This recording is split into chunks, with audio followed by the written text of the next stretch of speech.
Perkenalkan, nama saya Marcelina Erndom, kelas A semester 7, NIM 17030300032.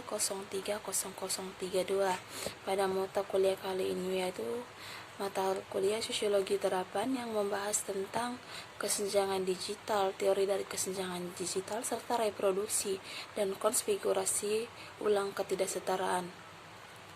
Di sini perkembangan dan perluasan penggunaan sebuah teknologi digital di dalamnya yang mencakupi kehidupan ekonomi, politik, sosial, budaya dalam skala global, meningkat kekhawatiran tentang munculnya ketidaksetaraan baru dalam reproduksi ketidaksetaraan yang ada.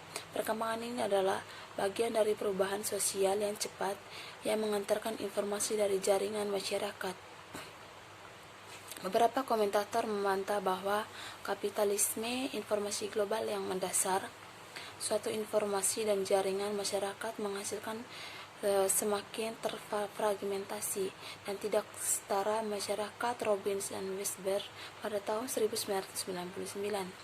Bab ini melanjutkan pekerjaan para pendiri sosiologi untuk mengatasi ketidaksetaraan di masyarakat informasi global, yang dimana untuk melacak memperkembangkan file gagasan tentang kesenjangan digital sebelum mempertimbangkan cara teknologi berada perubahan dan ketimpangan sosial budaya.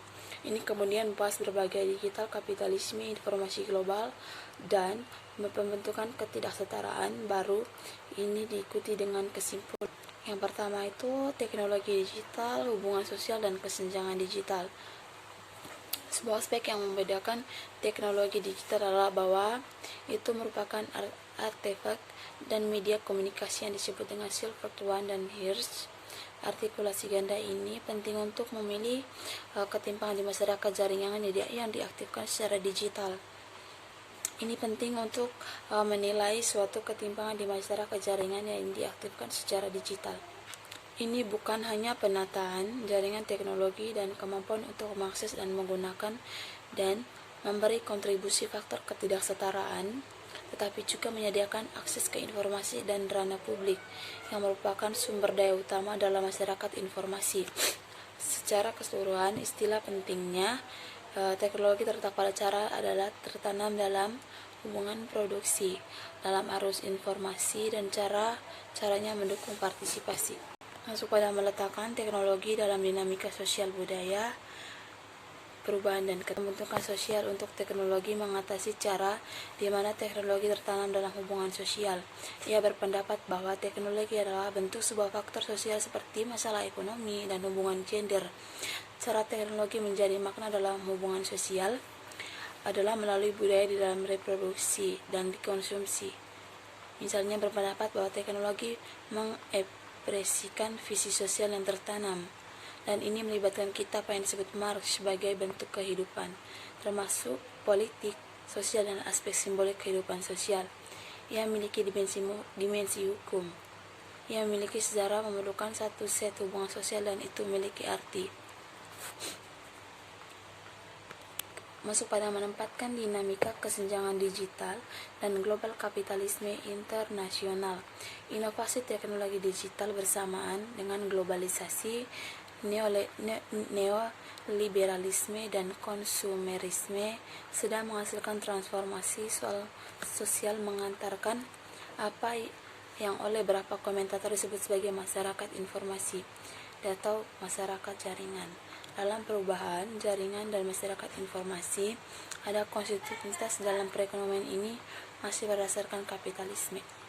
Organisasi kehidupan sosial dan ekonomi yang berjaring difasilitasi oleh infrastruktur digital untuk ekonomi dan masyarakat informasi, yang dimana agar perekonomian menjadi kompetitif di pasar global, mereka perlu terhubung ke infrastruktur digital dan mereka membutuhkan tenaga kerja kekuatan yang memiliki pendidikan dan keterampilan untuk bekerja dalam ekonomi elektronik. Terbentuknya kondisi ketimpangan baru.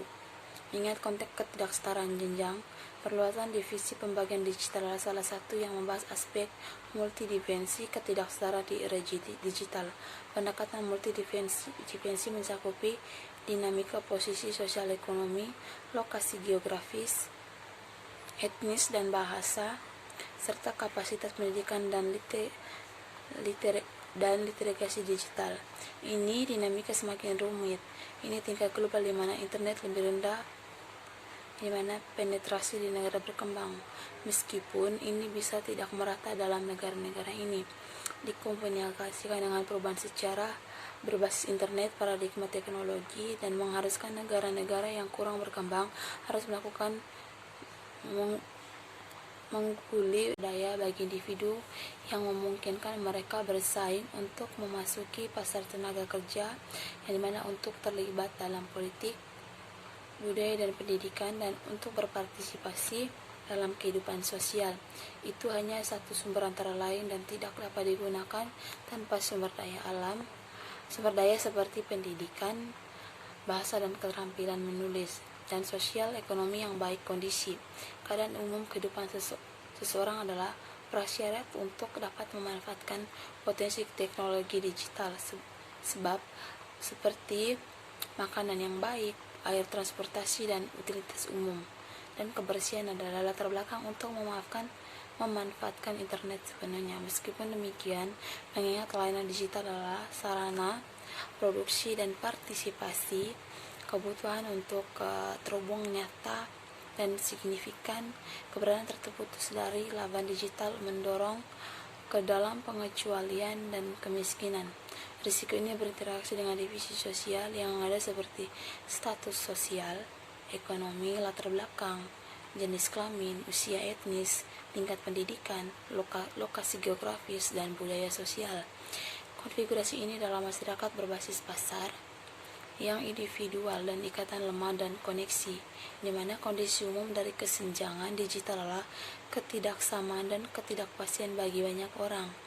Mengingat kompleksitas diferensi dalam masyarakat dan di organisasi melalui jaringan, kesenjangan digital perlu terjadi dipertimbangkan dalam hal dinamika inklusi dan eksklusi di dunia global kapitalisme informasi, serta karakter sebuah pengecualian multidimensi yang dimana menunjukkan cara konfigurasi partisipasi melalui kurangnya kumpulan sumber daya yang berbeda. Pengaturan tanpa terlebih dahulu menyadari apa tujuan sistem pendukung pendapat yang dirasionalisasikan untuk kaum muda yang mungkin menyadari apa tujuan sistem pendukung pendapatan yang dirasionalisasi untuk kaum muda. Pada awalnya proses reformasi terdapat kekurangan yang cukup besar.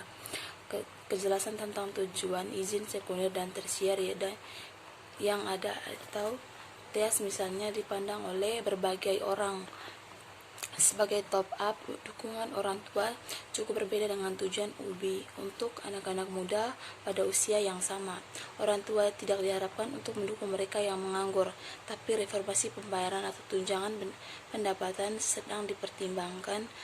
Orang semakin menganggap TEAS sebagai pembayaran tunjangan pendapatan yang biasa dibanding dengan UB. Dalam tanggapan laporan OECD, pemerintah mengidentifikasikan 6 tujuan untuk ukuran dukungan di masa depan yang dibuat yang menurut dia pada tahun 1985, yang di sini yang pertama itu memastikan tingkat tujuan yang memadai. Yang kedua itu suatu pilihan opsi yang bebas dari faktor keuangan. Ketiga, intensif keuangan untuk berpartisipasi dalam pendidikan pasca wajib dan pelatihan. 4. Perlakuan yang adil bagi mereka yang kurang beruntung. 5.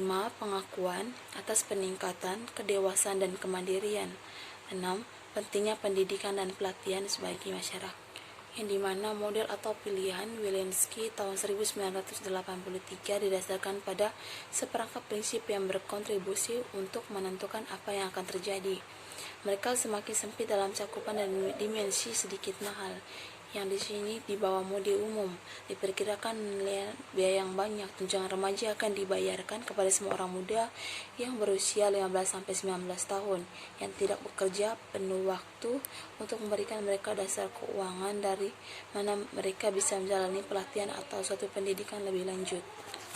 masuk pada suatu pendekatan yang dimodifikasi, diperkirakan melalui biaya 1,5 miliar setahun, yang dimana menyediakan semua orang muda tidak bekerja penuh waktu dengan tunjangan dasar pada tingkat yang relatif rendah, yang jika ditambah dengan penghasilan pada waktu akan memberikan minimum dasar dukungan sebuah dibatasi modal yang diperkirakan mencapai 1,1 miliar per tahun akan membuang gagasan tunjangan universal dasar dan